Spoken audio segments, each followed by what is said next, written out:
Dan malam hari ini mari kita belajar bersama-sama. Kita ambil dari Lukas 9. Anda bisa buka. Lukas 9 ayat yang ke-57 sampai ayat yang ke-62. Judul perikopnya adalah hal mengikut Yesus. Nah, ayat 57 dan sampai 62. Kita mulai bersama-sama, kita baca. Ketika Yesus dan murid-muridnya melanjutkan perjalanan mereka, berkatalah seorang di tengah jalan kepada Yesus, "Aku akan mengikut engkau kemana saja engkau pergi." Lalu di ayat yang ke-58 dikatakan, Yesus berkata kepadanya, "Serigala mempunyai liang dan burung mempunyai sarang, tetapi anak manusia tidak mempunyai tempat untuk meletakkan kepalanya." Ayat yang ke-59, lalu ia berkata kepada seorang yang lain, "Ikutlah aku."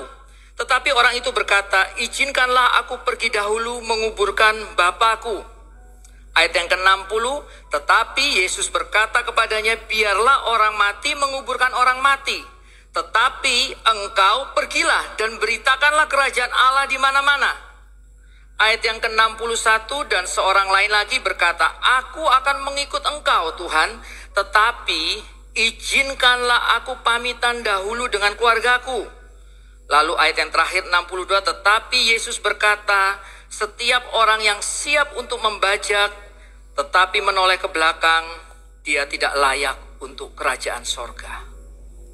Dari firman Tuhan ini, saudaraku yang dikasih oleh Tuhan, saya coba pelajari. Dimulai dari ayat yang ke-57, kita sama-sama lihat lagi ya. Di situ dikatakan ketika Yesus dan murid-muridnya melanjutkan perjalanan mereka, berkatalah seorang di tengah jalan kepada Yesus. Jadi Yesus itu berjalan bersama-sama muridnya. Nah, ketika dia berjalan, tiba-tiba ada seseorang murid yang tidak disebutkan di sini namanya. Dia nyeletuk, dia bilang, "Aku akan mengikut engkau kemana saja engkau pergi." Nah, dari ayat 57 ini ada pelajaran yang baik buat kita semua, termasuk buat saya. Di mana kalau kita cermati, janganlah kita terburu-buru di dalam mengambil sebuah keputusan. Seringkali kita mudah sekali mengambil keputusan, tapi jangan lupa saudaraku, ketika kita mengambil keputusan, ada konsekuensi yang mengikutinya. Setiap keputusan yang Bapak Ibu ambil ada tanggung jawab yang menyertainya. Dan di sini terbukti,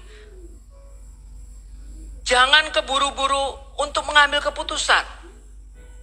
Makanya jikalau Anda ada di gereja ini, Anda ada di dalam sebuah komunitas, pastikan bahwa komunitas itu membuat Anda bertumbuh. Yang percaya katakan amin.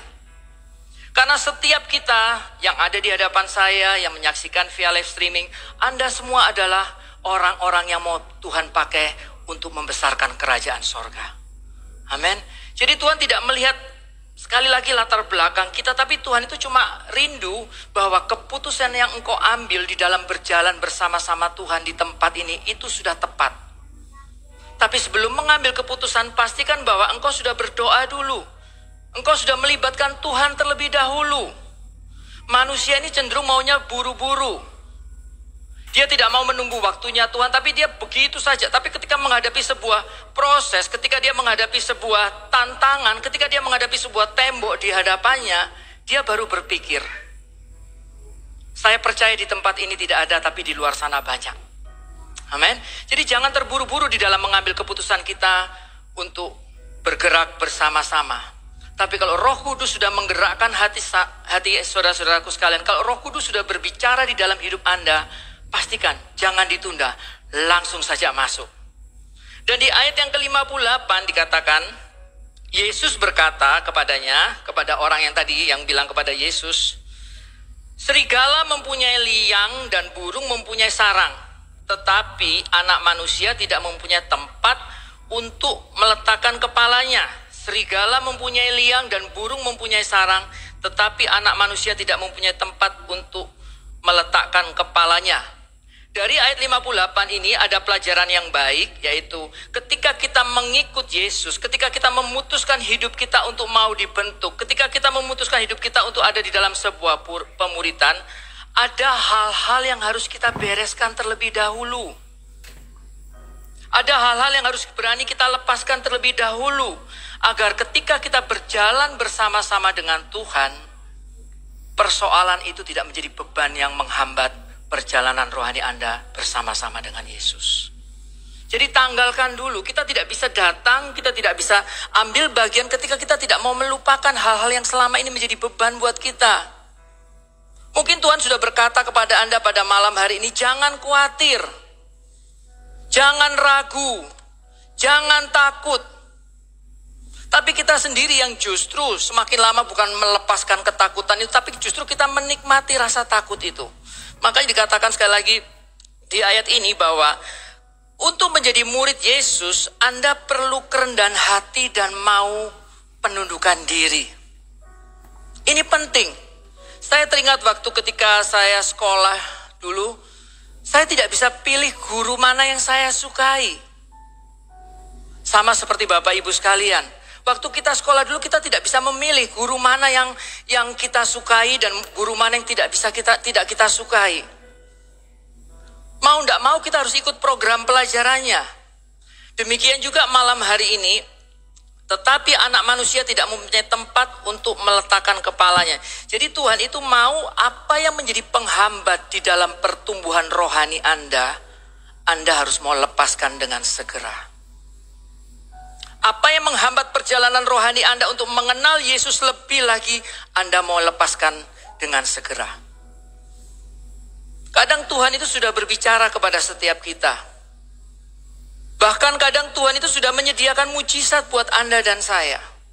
Tapi kita tidak bisa mendengar suara Tuhan. Kita tidak bisa melihat mujizat itu. Karena suara di luar sana, annoying yang ada di luar sana yang lebih Bapak Ibu perhatikan. Hari-hari ini kita tahu bahwa sedang ada proses pemulihan. Jadi pastikan kalau hari ini Anda mendengar firman Tuhan, ayo miliki hati seorang murid. Hati seorang murid berbicara hati yang mau tunduk dan memiliki kerendahan hati juga untuk dibentuk oleh Tuhan. Pembentukan Tuhan tidak enak. Pembentukan Tuhan itu ada banyak hal yang harus dikikis dari hidup kita. Tapi ujung dari pembentukan Tuhan yang pasti sukacita, kemenangan, pemulihan, dan pertumbuhan rohani di dalam dia.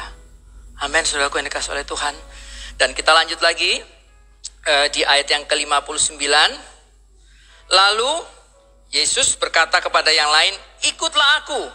Tetapi orang itu, lihat, orang itu berkata, izinkanlah aku pergi dahulu menguburkan Bapakku.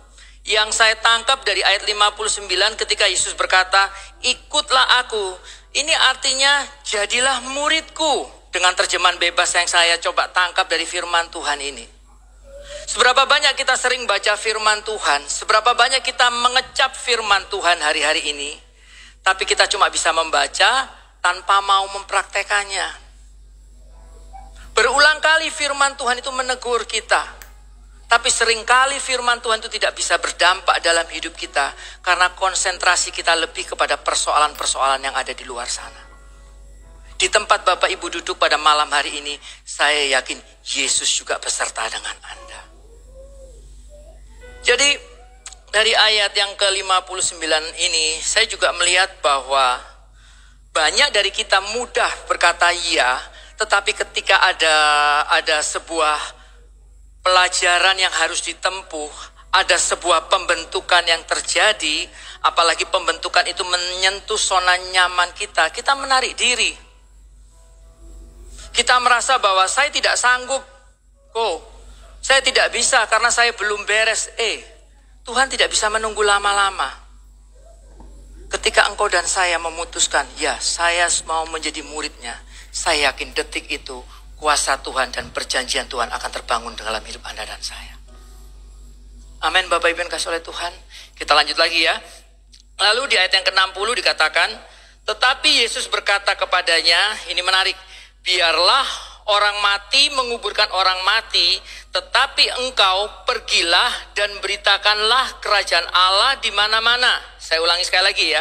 Biarlah orang mati menguburkan orang mati, tetapi engkau pergilah dan beritakanlah kerajaan Allah di mana-mana. Nah, di ayat 60 ini jelas tergambar amanat agung yang sering kali kita dengar bersama-sama. Beritakanlah Injil, beritakanlah kerajaan Allah sampai kemana-mana. Dari perintah ini, saya melihat bahwa Tuhan itu rindu di dalam hidup kita, setiap kita, apapun profesi kita tetap berjalan, kita tetap melakukan pekabaran Injil untuk orang-orang di sekitar kita.